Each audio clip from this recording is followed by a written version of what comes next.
What's up everybody, it's Krish. Welcome to our ultimate guide on how to read people like Ayanokoji Kiyotaka from Classroom of the Elite.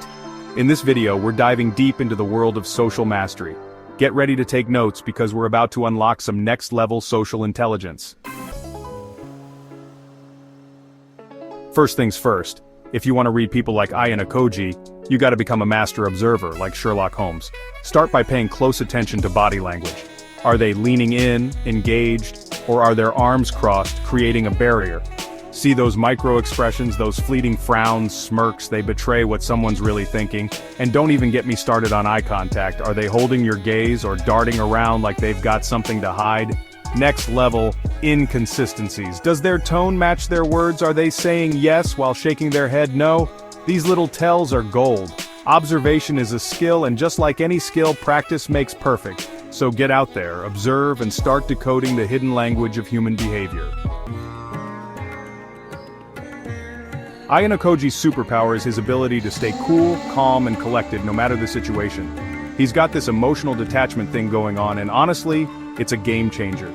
When you're emotionally invested, it clouds your judgment. You start seeing what you to see, not what's actually there. So, how do you cultivate this superpower?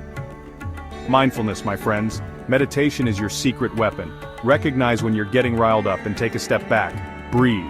This way you can analyze situations objectively and make decisions based on logic, not on a roller coaster of emotions. Understanding psychology is like having a cheat code for life, especially when it comes to reading people. Start by diving into the world of personality types. Are you dealing with an extroverted life-of-the-party type, or a more introverted analytical thinker? Knowing this gives you a huge head start. Next, cognitive biases. These are mental shortcuts our brains use, and they're ripe for the picking. For example, the halo effect. If we find someone attractive, we tend to see them as more trustworthy. Knowledge is power, people, and the more you understand the psychological forces at play, the better equipped you'll be to navigate any social situation. Communication is key, but it goes way beyond just the words coming out of your mouth. Ayanokoji has this down to a science. Ever heard of mirroring and matching? Subtly adopt someone's body language, their tone of voice. It creates an instant connection, a sense of, hey, this person gets me.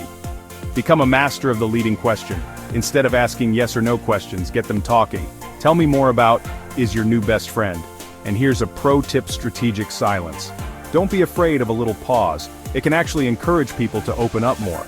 Choose your words wisely. Observe their reactions, and adjust your approach accordingly. If you want to be like Ayanokoji, you gotta start thinking several steps ahead. Forget checkers, we're playing chess now. Before you even enter a social situation, think about the players, their motivations. What do they want? What are their weaknesses? Predict their reactions. If you say X, how will they respond? Having a plan, even a loose one, gives you a huge advantage.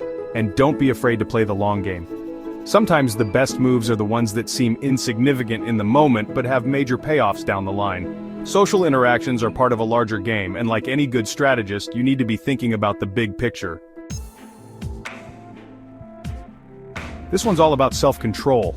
Ever noticed how Ayanokoji never lets his emotions get the best of him? He's got this poker face that would make a casino pro jealous. Your face, your body, they're constantly giving away signals. Time to master those micro-expressions. Practice in the mirror. Control those physiological responses. That nervous sweat, that telltale blush, learn to keep it in check. The goal is not to become an emotionless robot, but to have the power to choose when and how you express your emotions. Every group, every social circle has its own power dynamics, its own unspoken hierarchy. Your mission, should you choose to accept it, is to decode it. Who are the key players, the influencers, the decision makers? Once you've identified them, observe how they interact with others. Who do they listen to? Who do they dismiss? This will tell you everything you need to know. You don't need to be the loudest voice in the room to be the most powerful. Sometimes, the best way to navigate these dynamics is to observe, learn, and use your knowledge strategically. Becoming a master people reader isn't a one-time thing. It's a lifelong pursuit. Ayanokoji is constantly reading, observing, learning. Dive into the world of psychology, sociology. The more you understand the human mind, the better equipped you'll be to read it. Knowledge is power, and the more you know, the better you'll be at reading people and understanding the world around you. Ayano Koji is like a human security camera, constantly aware of his surroundings. He's not just seeing, he's observing, analyzing, predicting. Start by simply paying attention. When you enter a room, scan the environment. Who's there? What's the mood like?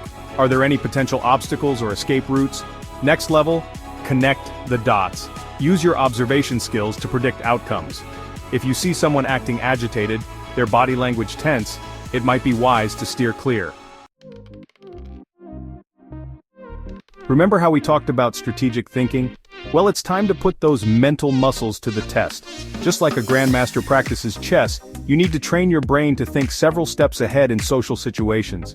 Imagine yourself in different social situations. How would you react? What would you say? What are the potential outcomes? The more you practice, the better you'll become at thinking on your feet and adapting to unexpected situations.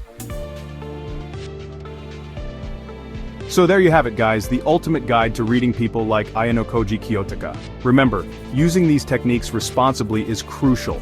The goal is to become a better communicator, a more empathetic friend, a more effective leader. It's about understanding the subtle cues and signals that people are constantly sending, and using that knowledge to build stronger, more meaningful connections. Thanks for watching. If you found this guide helpful, don't forget to like, share, and subscribe for more insightful content.